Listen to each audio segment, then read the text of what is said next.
All I'm offering is the truth, nothing more.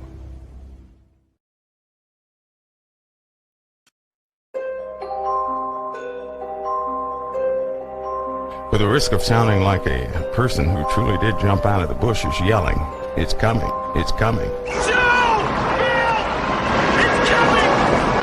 Just trying to kind of calm yourselves and hold down this very serious conversation we're going to talk about today. It's not my job to cause anybody to believe, but out of my heart I do wish to give you warning, a little preparatory time, that you can be prepared and not taken by what you may see coming. It's as simple as that. Your entire paradigm, what you know as reality, has been secured for a long time. Everything has stayed stationary in the skies. We keep track of seasons and everything else by atomic time.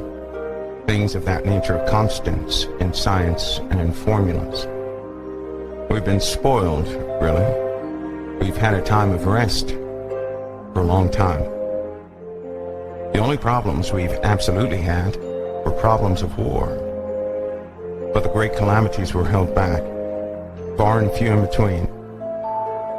So then the knowledge that existed so long ago will be thrust in the faces of many in the days to come. Everybody has to be prepared for this, according to the truth that you can take in. It does go with the darkness, a deep darkness that's coming back upon the face of the earth.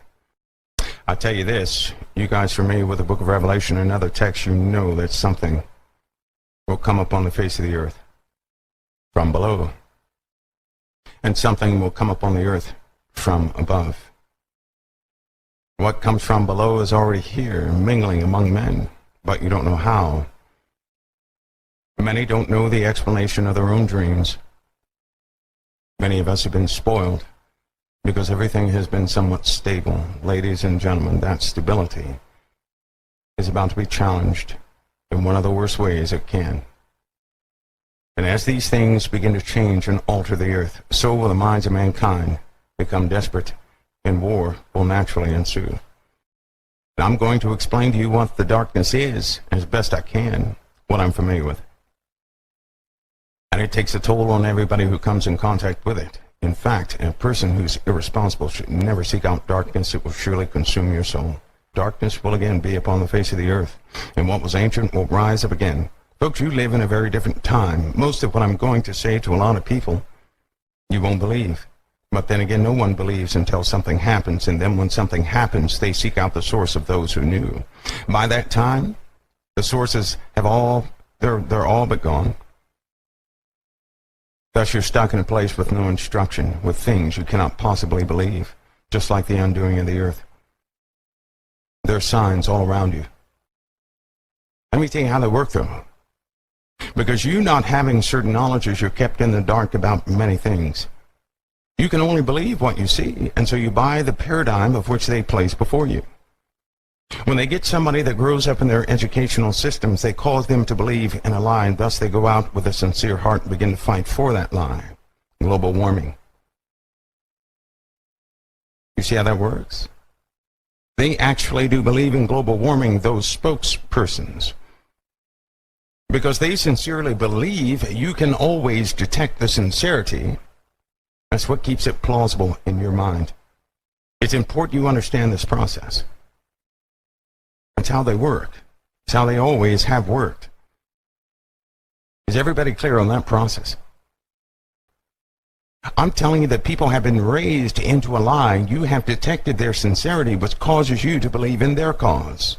Then it spreads like a virus. This is what has happened to the world, and it's time that you look beyond it. We become a slave to a paradigm that's an illusion.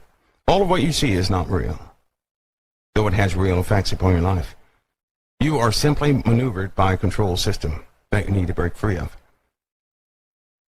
I'm trying to help you before it comes crumbling down, and then your heart starts pumping very fast.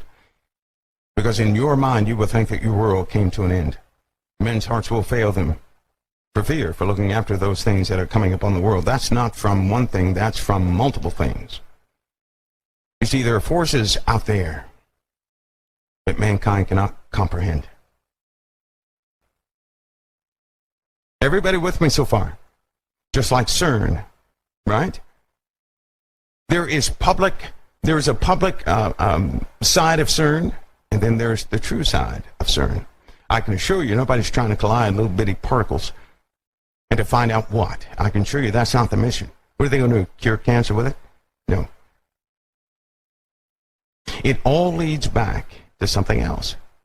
CERN has nothing to do with this, that, and the other. That's what the experts will say. CERN has nothing to do with this, that, and the other. Why? Because they're passionate about that compartmentalized task that they have. So they accomplish what they're given to accomplish, but as a whole, they don't know what it's producing. But it's always good to have your ears open to the Holy Spirit and the truth that is within you. That when it is time to do something, you move. And when it is not time to do something, you stay still. Because it could be life or death to you. That means I don't have the final word on what you must do. The Lord does. Not one man on earth has the final word for what you must do. The Lord knows what you must do. And because he said he would never leave you nor forsake you, he will instruct you. Okay? So as I go through these things, I can only advise. But you must have your ear open to the Lord. Because if you don't, you're going to follow the advice of man, and by that man's words you may die.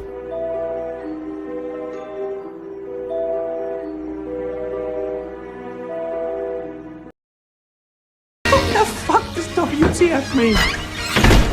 What the fuck? Oh.